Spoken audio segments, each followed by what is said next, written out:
Buenas tardes, doctor. Buenas tardes, compañeros. Nosotros somos el grupo número 1 y nos ha tocado el tema de protocolo ERAS. El grupo está conformado por Erika Burgaz, Camillo, Carla Castro y quienes habla Camila Larrea. Para poder entender este protocolo, primero vamos a dar la definición de sus siglas en español, que es la recuperación acelerada de una cirugía. Esto va a ser un conjunto de estrategias multimodales del perioperatorio que van a tener como objetivo disminuir el tiempo de hospitalización, el tiempo de recuperación, disminuir las complicaciones perioperatorias de los posoperatorios, teniendo como fin principal reducir la mortalidad de estos pacientes. Este protocolo, o más bien la idea de este protocolo, se implementó por los años 90 gracias al doctor de origen danés Ketlet, que cuando diseñó e incrementó el concepto de Fast Track Surgery, intentaba reducir el estrés quirúrgico. Sin embargo, en este tiempo, este concepto se entendió un poco mal y los médicos empezaron a dar altas precoces a los pacientes posoperatorios y se cometió demasiados errores. Con el paso de los años, este concepto se fue introduciendo de mejor manera y se fue entendiendo mejor, por lo que para el año 2003 esto ya se conocía como el grupo ERAS y para el año 2003 ya se lo conoció con el nombre de protocolo ERAS y se lo aplicó por primera vez en Suecia, teniendo resultados positivos que mejoró el pronóstico de los pacientes posoperatorios. Gracias a la revisión de algunos artículos, estadísticamente se ha encontrado que la aplicación del protocolo tiene como resultado una gran reducción en la morbilidad y con esto va a reducir la mortalidad, lo que va a traer mejores resultados quirúrgicos para estos pacientes. Ya. El protocolo ERAS tiene tres elementos principales o se va a fijar en estos tres elementos, que es el preoperatorio, el intra o transoperatorio y el posoperatorio. Dentro del preoperatorio se va a seguir dar la información preoperatoria, evitar la sobrecarga de carbohidratos, ayuno prolongado, la no preparación mecánica del colon, la profilaxis antibiótica y la tromboprofilaxis. Dentro del transoperatorio tenemos los anestésicos de vida media o corta, la anestesia epidural, el rechazo al uso de los drenajes, el rechazo a la sobrecarga hídrica y sobre todo el mantenimiento de la normotermia. Y dentro del posoperatorio se tiene una analgesia epidural, el rechazo al uso de sonda nasogástrica de posoperatorio de muchos días, la profilaxis de náuseas y vómitos, el reuso de la sobrecarga hídrica, la retirada precoz del catéter urinario, la suspensión de opioides, lo que va a traer con esto el reforzamiento de AINES en estos pacientes, la estimulación de la motilidad digestiva y con todo esto, teniendo un buen resultado, se va a dar una alta precoz. Y todos estos resultados se van a llevar a una auditoría para ver de qué manera se ha aplicado este protocolo ERAS y si es que esta aplicación ha resultado de manera positiva. Todo esto y lo más importante se va a explicar a continuación. Vamos a empezar explicando lo que es el manejo preoperatorio. Dentro del manejo preoperatorio, como ya lo mencioné, se tiene la información que se le da al paciente. Esta información debe proporcionarse de manera verbal y escrita, describiendo todo lo que se va a realizar durante el proceso, desde el preoperatorio, desde que se está en el proceso transoperatorio y el posoperatorio. Se deben resolver las dudas y siempre haciendo partícipe al paciente de todo el proceso.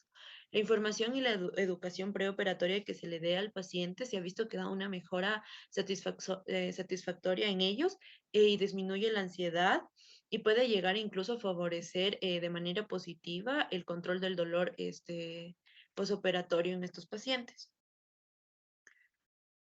Muy bien, ahora tenemos el ayuno preoperatorio. Aproximadamente a mediados de los años 80, en 1847, John Snow se dio cuenta que no tener un ayuno preoperatorio traía muchas complicaciones quirúrgicas, entre ellas la regurgitación. Por lo que él en 1847 propuso que exista un ayuno preoperatorio que se dé entre 7 a 8 horas, esto tanto para sólidos como para líquidos. Se realizaron muchos más estudios durante algunos años y este protocolo se mantuvo igual, evitaba la regurgitación, se tenga un ayuno preoperatorio de 7 a 8 horas. Pero más o menos hace unas 2 décadas se dio nuevas recomendaciones de este ayuno, tanto en niños como en adultos. Entonces, ya no se decía que era un ayuno de 7 a 8 horas, sino que este ayuno de la parte sólida podía ser 6 horas antes de la anestesia. Y para líquidos podía ser incluso hasta 2 horas antes. Esto se debe a que, como podemos ver aquí, esta línea celeste va a indicar lo que son los líquidos y más o menos a los 90 minutos e incluso antes de llegar a estos, los líquidos ya están en la fase de vaciamiento, por lo que ya no se encuentran en el estómago y no se va a dar esta regurgitación. Eh, las reservas de glucógeno duran hasta 10 horas, pero esto van a depender de lo que es el desdoblamiento de las proteínas para formar la glucosa. Pero este ayuno preoperatorio va a aumentar la resistencia de la insulina después de lo que es el trauma quirúrgico. El papel del ayuno preoperatorio en el equilibrio metabólico del paciente quirúrgico es de gran importancia.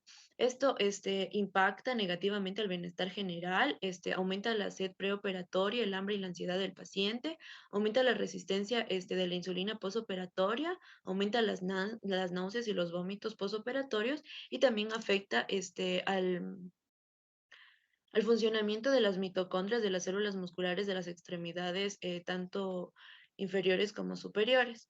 Es por esto que se creó la carga de carbohidratos o se buscó como compensar esto con una carga de carbohidratos. Sobre todo en esta parte se nos hablaba sobre lo que es la maltodextrina compleja al 12,5%. Se decía que esta ha dado buenos resultados y se puede dar incluso como los líquidos, 2 horas antes del manejo, 2 horas antes de lo que es el manejo anestésico, porque este va a tener un vaciamiento que no va a superar igualmente los 90 minutos. Entonces ya no va a dar este regurgitamiento. Entonces, se le puede dar 100 miligramos la noche previa al paciente y 50 gramos 2 horas antes. Esto trae muy buenas consecuencias, ya que va a disminuir las náuseas y vómitos postoperatorios. La resistencia de la insulina va a disminuir entre un 30 a un 50%. eh, Se va a dar un mejor control sérico y entonces se ha visto que esto ha ayudado de manera muy positiva en lo que es el paciente. Pero todo esto tiene una explicación y aquí en este foro me gustaría que contesten la pregunta de, entonces, en general, ¿por qué se va a dar esta carga de carbohidratos? Para inhibir qué estado del paciente que va a ayudar a que se den mejores resultados. Bueno, también se tiene lo que es la nutrición preoperatoria. Siempre se va a valorar el estado nutricional del paciente.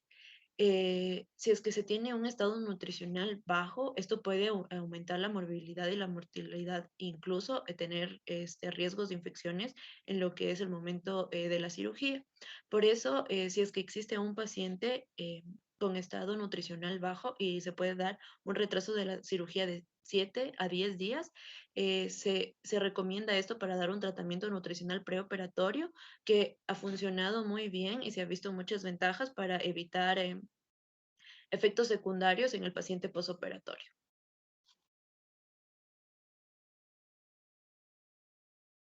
A continuación vamos a hablar sobre la premedicación.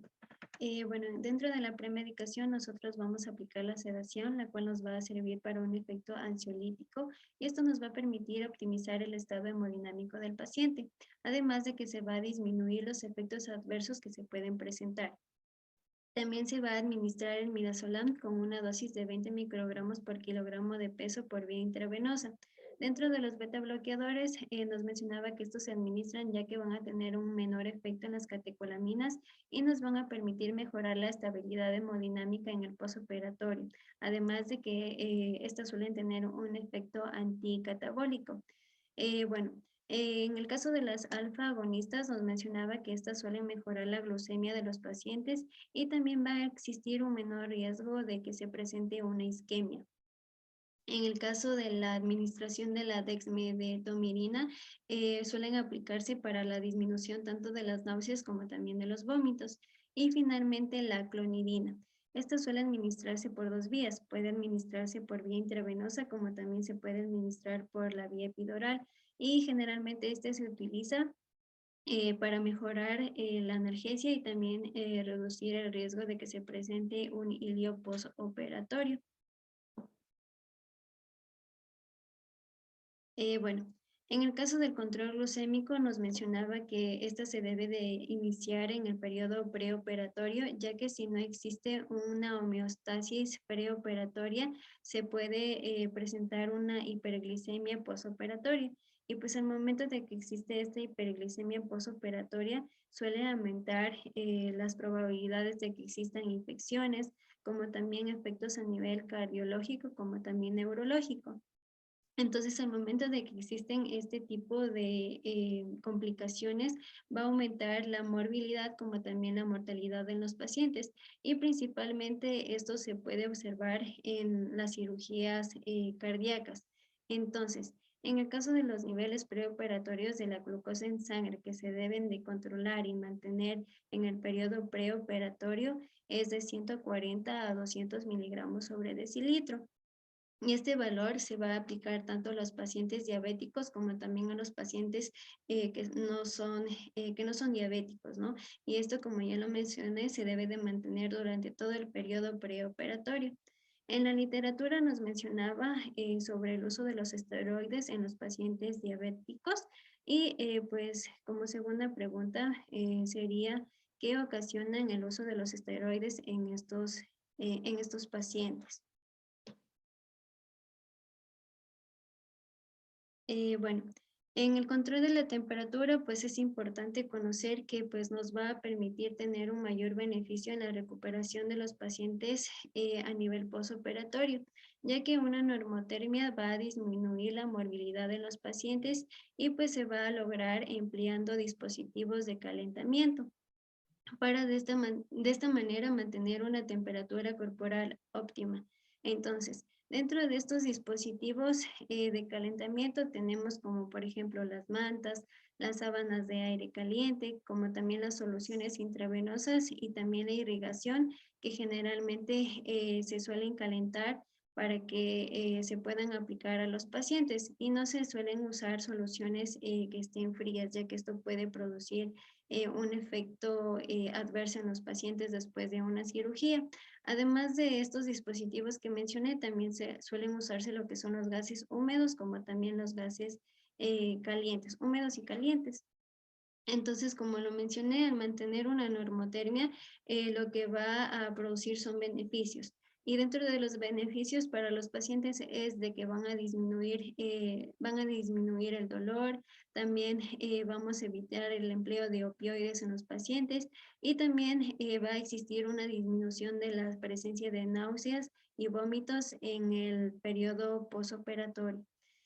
Asimismo, tenemos que conocer que nosotros debemos de evitar que el paciente se encuentre en un estado hipotérmico transoperatorio, ya que esto puede causar un mayor índice de infecciones en la herida quirúrgica. Y además de que se producen estas infecciones, puede presentarse como por ejemplo una coagulopatía vascular que puede terminar en una hemorragia.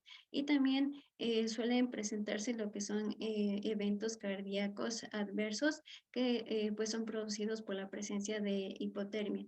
Y como ya sabemos, al momento de que existen esta complicación, pues se va a prolongar el tiempo de estancia hospitalaria de los pacientes, lo cual pues puede ser perjudicial para ellos.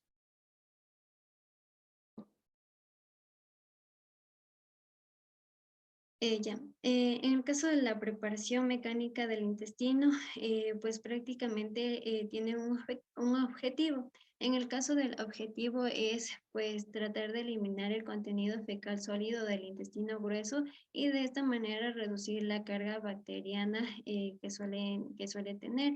Entonces, al momento de que se disminuye, pues al momento de que se elimina el contenido fecal, pues se cree que va a disminuir la incidencia de complicaciones posoperatorias. Sin embargo, el protocolo ERAS no está de acuerdo en esta preparación mecánica del intestino, ya que él observa más desventajas antes que beneficios. Y generalmente la preparación mecánica del intestino ha sido cuestionada por varios años, ya que como lo mencioné, se observa que tienen más desventajas que ventajas. Entonces, dentro de estas desventajas nos mencionaba que iba a existir un desequilibrio metabólico y electrolítico, también suele ocasionar una deshidratación en los pacientes, el dolor suele aumentar, también suelen presentarse lo que son distensiones abdominales, y también puede producir lo que es una fatiga. Además de que pues existen todos estos efectos, nos mencionaba que también pueden producir un borramiento de la barrera mecánica natural del intestino, y es por ello que pues se suele asociar a un mayor riesgo de complicaciones posoperatorias, y por eso no se lo suele aplicar.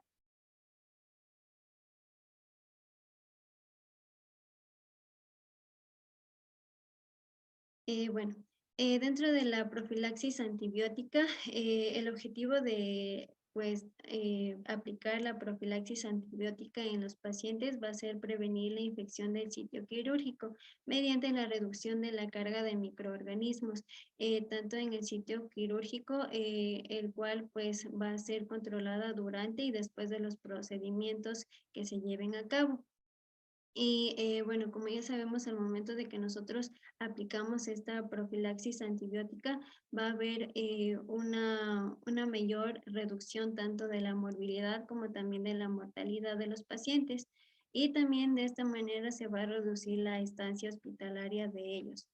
Pero para poder aplicar el uso de la profilaxis, nos mencionaba que existen factores de riesgo del paciente que pues los van a beneficiar para que se utilicen, como por ejemplo los pacientes que ya tienen una edad extrema, es decir, los pacientes que ya son adultos mayores, que van desde los 65 años.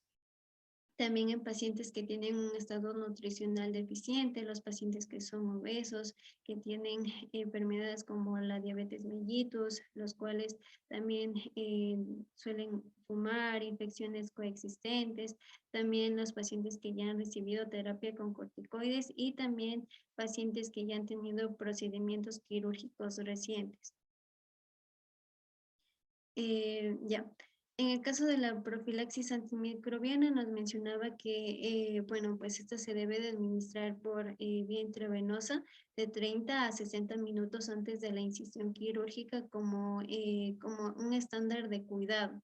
Y también nos mencionaba que de esta manera pues vamos a lograr un objetivo de tiempo, que generalmente pues se va a administrar los antibióticos profilácticos inmediatamente después de que se inicia la inducción de la anestesia general. Entonces, un fármaco de elección que generalmente se suele utilizar es la cefazolina, y pues esta cefazolina tiene una duración de acción adecuada, también tiene un espectro de actividad contra los microorganismos. Y aquí viene la tercera pregunta, y la pregunta sería: ¿contra qué microorganismos va a actuar la cefazolina?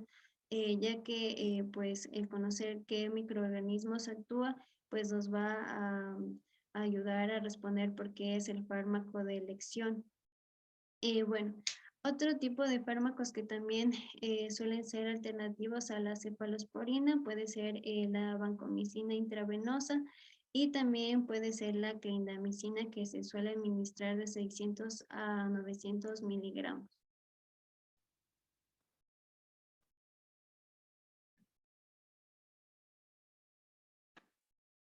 Ya, en el caso del manejo intraoperatorio vamos a empezar a hablar sobre la cirugía de mínima invasión. Dentro de la cirugía de mínima invasión, pues como su nombre lo dice, son cirugías que van a utilizarse herramientas especiales que son diseñadas para poder disminuir el tamaño de las incisiones y de esta manera reducir el daño de los tejidos del cuerpo. Entonces, dentro de las cirugías de mínima invasión tenemos, por ejemplo, la laparoscopía, la toracoscopía, la histeroscopía, la artroscopía, como también las endoscopías. pero actualmente las más utilizadas son la laparoscopía, la cual pues es una cirugía que consiste en realizar las operaciones de los diferentes órganos abdominales sin abrir el abdomen como pues se hacía anteriormente con la cirugía clásica. Entonces, para poder realizar la laparoscopía nos mencionaba que se utilizaba un laparoscópico con el cual pues se va a visualizar el interior del abdomen y pues este dispositivo nos va a permitir magnificar la imagen 20 veces más del tamaño normal. Y pues como ya lo mencioné, esta es una cirugía o bueno, el método que actualmente se utiliza. Ya. Tenemos la anestesia intraoperatoria. Bueno, en cuanto a las técnicas de anestesia, tenemos entre ellas la anestesia local y la anestesia regional, las cuales a menudo se emplean como un componente principal de un régimen analgésico. Primero empezamos por la anestesia local, o también conocida como infiltración local o bloqueo del campo quirúrgico.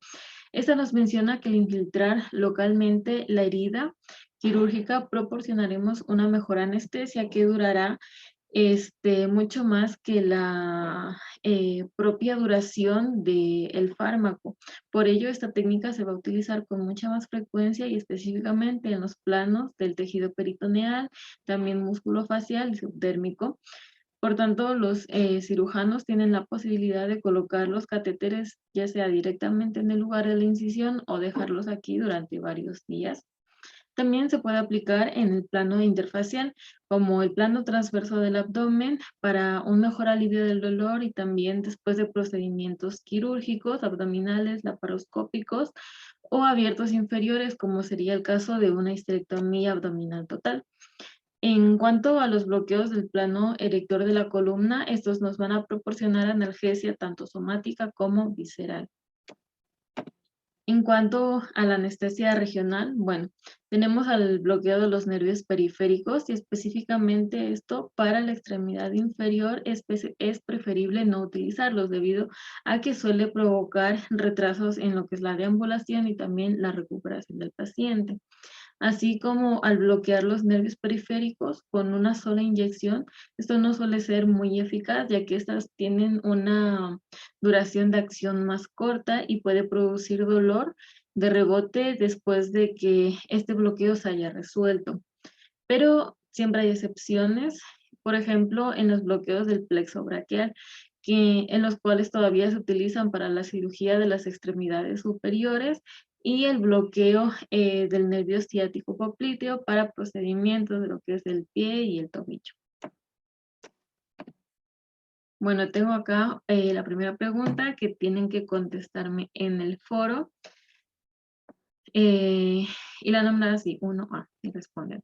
Bueno, de manera intraoperatoria no se suele utilizar la ketamina, sin embargo, la administración de una dosis baja de ketamina, ya sea de 25 a 50 miligramos, después de la inducción de la anestesia, mejora el alivio del dolor postoperatorio. Su principal desventaja son los efectos psicotomiméticos adversos.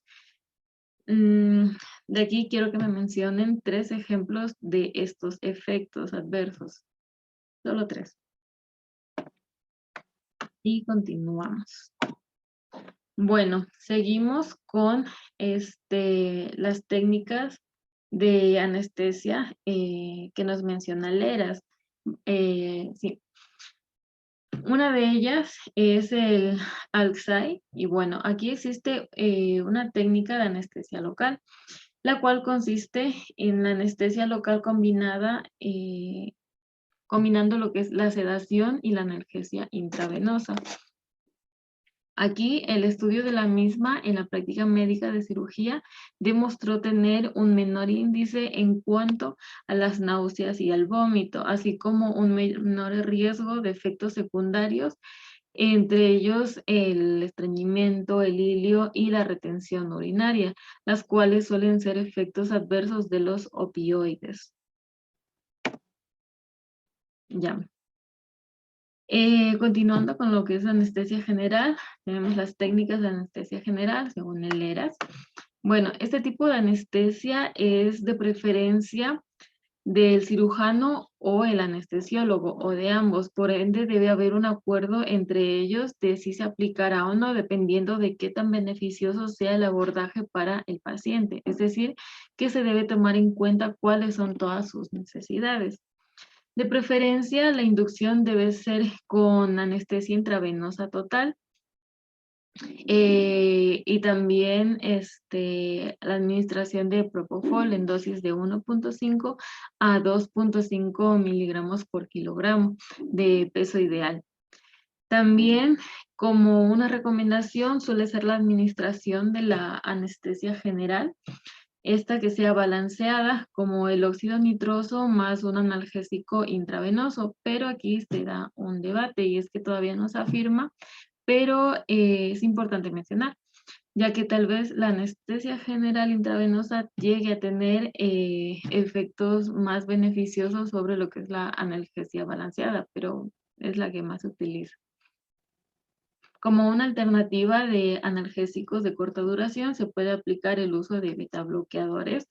Y nos mencionaba que la mascarilla laringea suele ser la mejor opción, por ello se recomienda no hacer la intubación con el tubo orotraqueal, recordando siempre que debemos velar por las necesidades de nuestro paciente. En el caso de una cirugía altamente invasiva, el protocolo ERAS nos menciona que generalmente se van a utilizar analgésicos por vía intravenosa, como es el fentanilo, en dosis de 0.5 a 1 microgramo por kilogramo de peso ideal. Debe ser administrado de 3 a 5 minutos antes que la lidocaína, la cual se va a aplicar en dosis de 20 a 30 miligramos, seguido del Propofol en dosis de 1 a 1.5 miligramos por kilogramo de peso ideal. Además, tenemos otra opción, y es administrar un agente bloqueante neuromuscular no despolarizante, como el rocuronio, en dosis de 0.6 a 1 miligramo por kilogramo de peso ideal. Tengo acá otra pregunta para el foro, y es que, bueno, al igual que con otros entornos intraoperatorios, puede ser necesario modificar la selección y la dosificación de los agentes de inducción anestésica debido a factores específicos que tenga el paciente. De aquí me van a mencionar 2 casos ejemplo de estos factores muy importantes que debemos tomar en cuenta. Y la contestan en el foro como pregunta 1B. Continuando, ya tenemos la ventilación mecánica. Bueno, aquí esta ventilación va a reducir las complicaciones posoperatorias pulmonares, así como la duración de la estancia hospitalaria y también la mortalidad después de que el paciente sea sometido a una cirugía mayor. Debemos tener en cuenta los siguientes criterios: es que la presión inicial positiva al final de la expiración deberá tener una presión de 5 por cada centímetros de agua. También que se encuentra en unos rangos de 8 a 10 de presión por centímetro de agua durante los procedimientos laparoscópicos. Por ejemplo, tenemos que a medida que la cirugía va avanzando, esta presión debe individualizarse dependiendo de la función de los factores quirúrgicos, también de los factores que el paciente ya traiga consigo.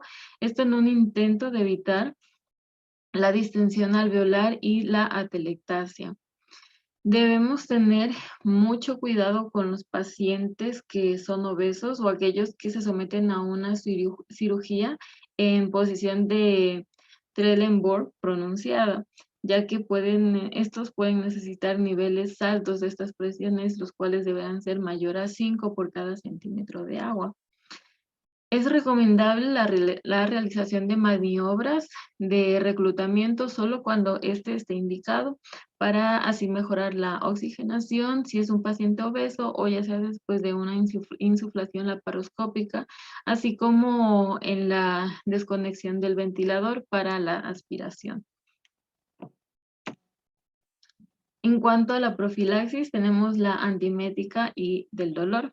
En la profilaxis antiemética, bueno, habitualmente se utiliza la profilaxis antiemética multinodal en todos los pacientes que participan en estos protocolos de LERAS para facilitar su recuperación y que ésta sea temprana. La mejor opción siempre va a ser una combinación de dexametasona por vía intravenosa, esta en dosis de 8 a 10 miligramos, administrada después de la inducción de la anestesia, y también se le suma el antiemético que sería el ondansetron, el cual es un antagonista de la 5-hidroxitiapamina. Este va a ser administrado igualmente por vía intravenosa en una dosis de 4 miligramos al final del procedimiento quirúrgico. En cuanto a la profilaxis del dolor, su objetivo es tratar de minimizar el dolor durante el descanso y también durante la movilización temprana y la terapia física. Se deben utilizar analgésicos no opioides en estos casos y estos serían combinaciones de acetaminofén en dosis de 1 miligramo por vía intravenosa después de la inducción de la anestesia. Esto se le puede sumar un AINE o también podemos sustituirlo con un inhibidor específico de la ciclooxigenasa COX-2. Tengo otra pregunta acá para el foro y es, en pacientes de alto riesgo de náuseas y vómitos postoperatorios se debe administrar un agente antiemético adicional como la escopolamina transdérmica preoperatoria o el haloperidol intraoperatorio. ¿Cuál es la dosis recomendada y cuándo se debe administrar? O sea, ¿en qué momento? Y tenemos acá 3 opciones de respuesta, según su dosis y cuándo sería recomendada aplicarla. Ya. Seguimos con el manejo de fluidos intraoperatorio. Bueno, acá la gestión de lo que es el manejo de estos fluidos intraoperatorio va a estar dirigido específicamente a restaurar y mantener la euvolemia de nuestro paciente. Se suele utilizar un enfoque de terapia de fluidos de equilibrio cero, el cual minimiza la administración de fluidos para una cirugía mínima o moderadamente invasiva. También en estos casos se va a aplicar una solución de electrolitos balanceada como es el lactato de Ringer a 3 ml kilogramo hora. Siempre se tratará de no precargar el líquido antes del bloqueo neuroaxial o ya sea antes de la inducción de la anestesia general. Estos enfoques de equilibrio cero o dirigidos específicamente tienen un objetivo y es que son superiores a los enfoques tradicionales como suele ser la administración de fluidos liberal basada en un volumen fijo y que va a resultar en la administración de volúmenes excesivos de una solución de cristaloide. Tenemos que tener muy en cuenta que esto va a generar un mayor riesgo de edema tisular y que por ende se generen resultados adversos asociados.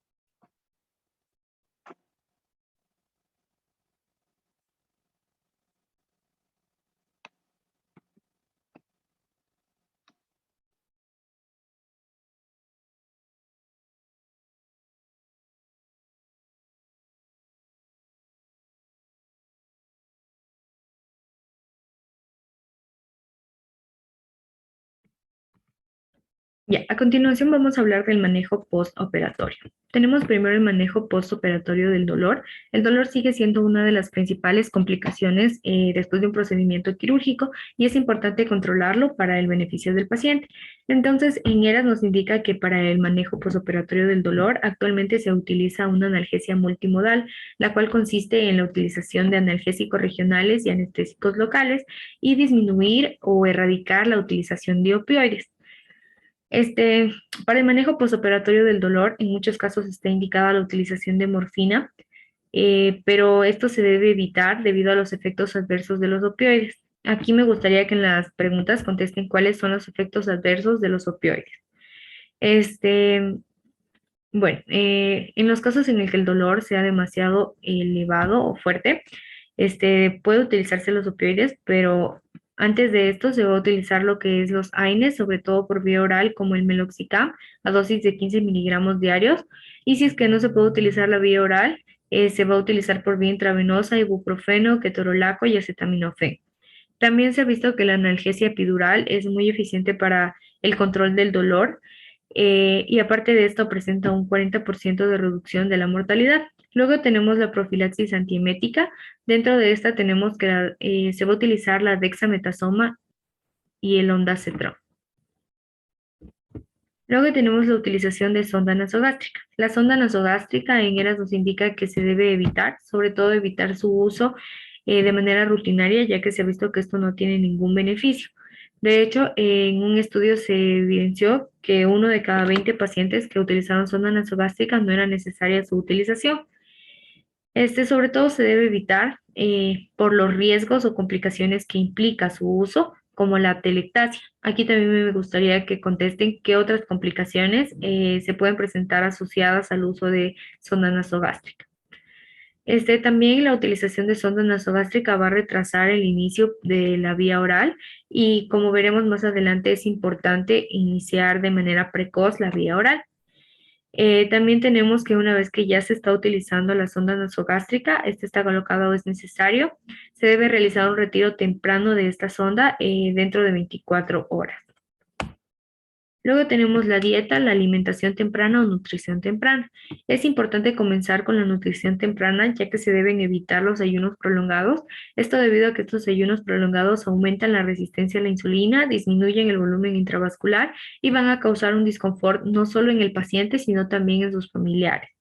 Entonces aquí está indicado empezar por la vía oral dentro de las 6 primeras horas del postquirúrgico, comenzando por la utilización de líquidos y posteriormente sí vamos a incrementar lo que son los sólidos.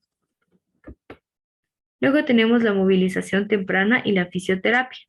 Dentro de la movilización temprana se ha visto que esta tiende a reducir las complicaciones como el hilio postoperatorio. Para poder realizar una movilización temprana se debe tener un control adecuado del dolor, ya que si el dolor no está controlado no vamos a poder empezar con la movilización.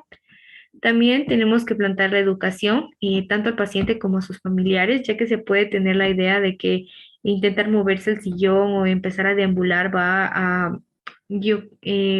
abrir la herida o va a presentar complicaciones y esto no es así, sino que más bien ayuda a reducirlas, por lo que es importante hablar de esto con el paciente y sus familiares.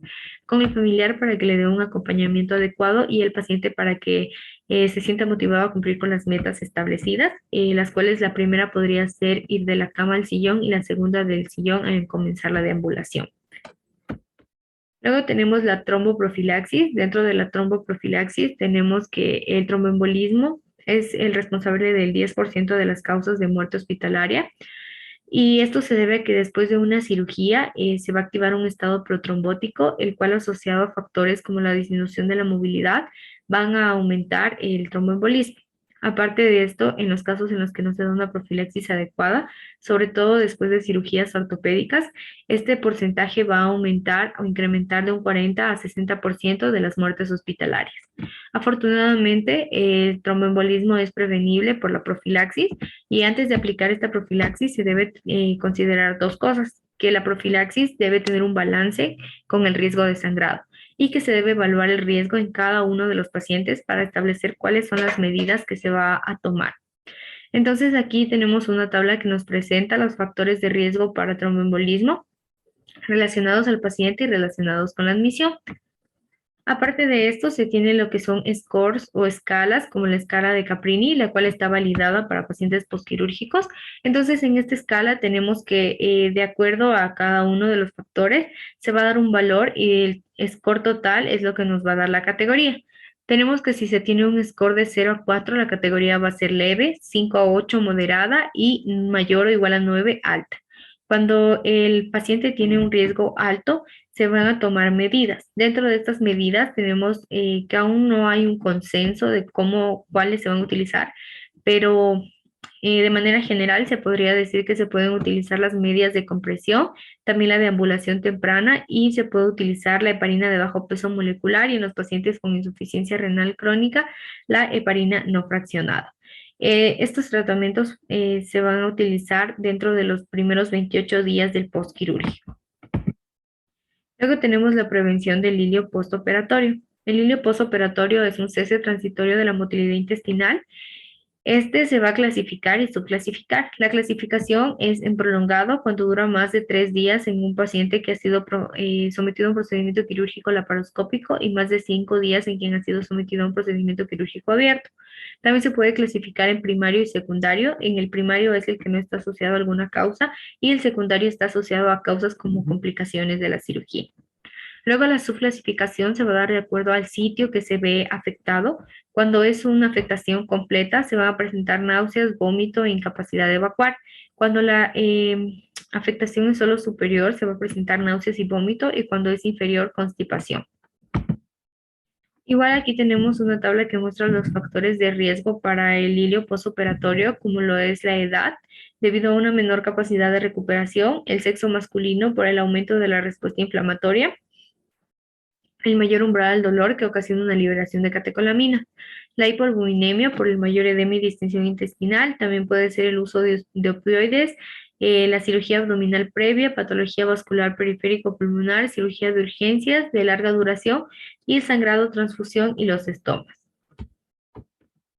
Tenemos que igual se van a aplicar ciertas acciones o medidas preventivas para el hilio postoperatorio, las cuales van a ser preoperatorias y postoperatorias. Dentro de las preoperatorias, las beneficiosas son elegir un procedimiento quirúrgico laparoscópico y utilizar anestesia epidural. Y las que van a hacer lo contrario es los opioides y el uso de sonda nasogástrica. En el postoperatorio, igualmente, lo que va a beneficiar es la nutrición y ambulación temprana, el uso de chicle o masticar chicle, ya que esto va a aumentar igual la motilidad, el uso de procinéticos, laxantes y aires. Y lo que no va a beneficiarlo es la sonda nasogástrica, los opioides y la sobrecarga de líquidos y de sodio.